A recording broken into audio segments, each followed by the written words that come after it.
Asbestos is a mineral that occurs naturally in the environment. Because of characteristics such as its durability, cloth-like qualities, and resistance to heat, it was used extensively in industries such as shipbuilding and construction for most of the 20th century. However, asbestos fibers are also very dangerous when they are inhaled or swallowed.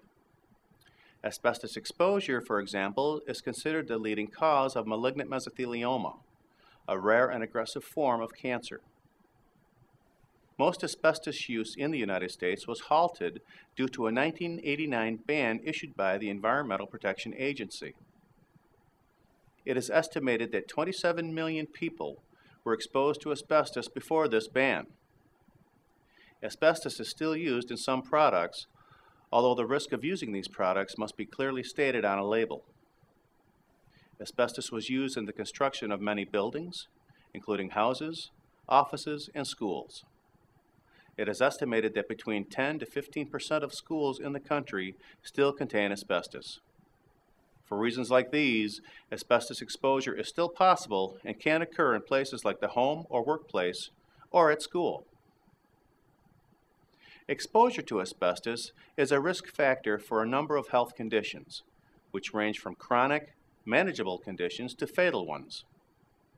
Understanding the risk of asbestos exposure first involves understanding how exposure occurs.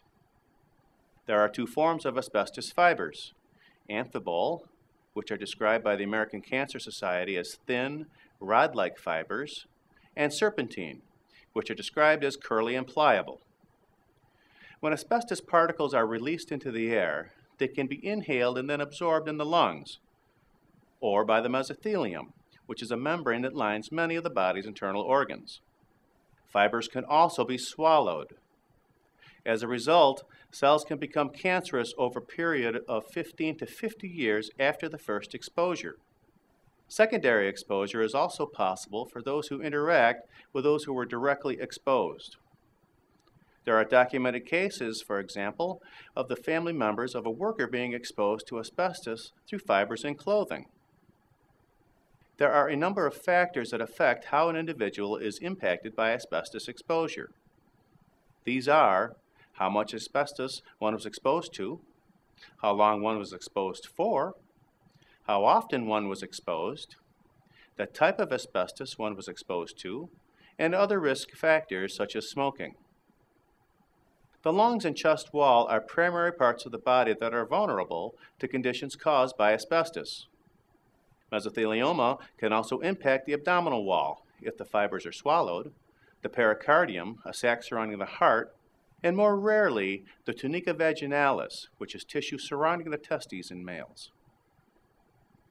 There is also some research suggesting that asbestos exposure contributes to the risk for colorectal, laryngeal, gastrointestinal, kidney, and brain cancers. However, it has not been conclusively determined that asbestos contributes to these forms of cancer. The non-malignant lung conditions that asbestos exposure causes include asbestosis, a chronic lung disease that involves coughing, shortness of breath, and damage to the lungs. Typically affecting those who were exposed to high levels of asbestos, asbestosis may develop over a period of 15 years or longer. A slowly progressive disease, asbestosis can get more advanced over time. It can be asymptomatic, or can make it very difficult to breathe and be active. In the most severe cases, asbestosis can ultimately lead to death. Asbestos exposure in lower levels also causes people to develop pleural plaque, which changes the membrane around the lungs, pleural thickening, and pleural effusions, which is the buildup of fluid around the lungs. Lung cancer and mesothelioma are the most serious risks of asbestos exposure. Both conditions can be fatal, and mesothelioma almost always causes death. Both types of asbestos cancer can develop at least 15 years after the initial exposure.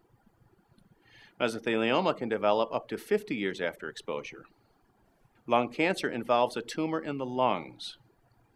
Non-small cell cancer accounts for 80% of lung cancer cases, and small cell cancer accounts for approximately 20% of cases.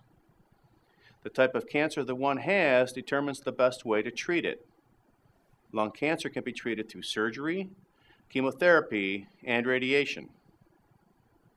Mesothelioma is a form of cancer that affects the mesothelium and is almost always caused by asbestos exposure.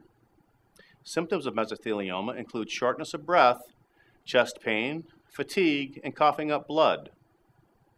The types of mesothelioma are pleural mesothelioma, which affects the pleura, peritoneal mesothelioma, pericardial mesothelioma, and tunica vaginalis mesothelioma. This disease is treated through chemotherapy, surgery, radiation, experimental therapy such as immunotherapy, or some combination of these treatments. Mesothelioma is not considered curable and often leads to death within a year of the initial diagnosis.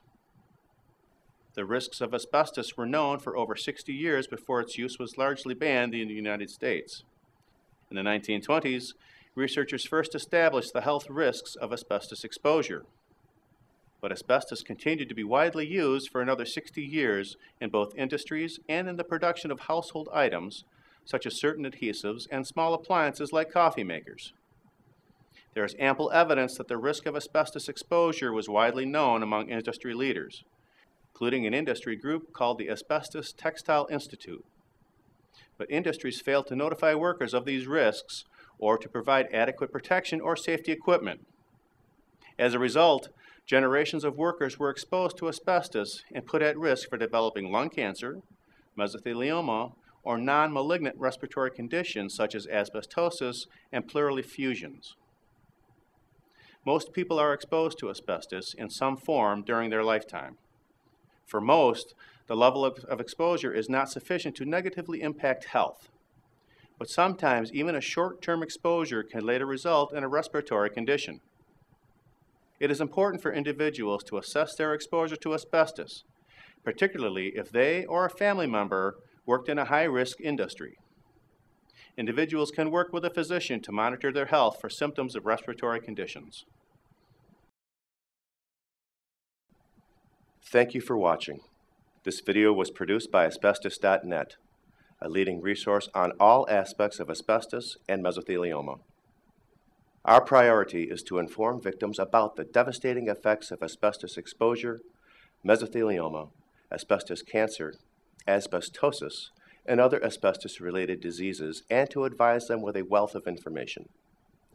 Individuals whose lives have been touched by mesothelioma have numerous questions and concerns. Their caregivers and family members also need accurate, reliable information. If you or a loved one have been diagnosed with mesothelioma or asbestos cancer and need more information, we invite you to visit and explore the thousands of pages of oncologist-reviewed material on Asbestos.net, to call our convenient toll-free number shown below and speak with a mesothelioma specialist, or to use the simple contact form found at Asbestos.net to request a free copy of our informative books, custom inserts, and DVD. Asbestos.net. Information and help for patients and families.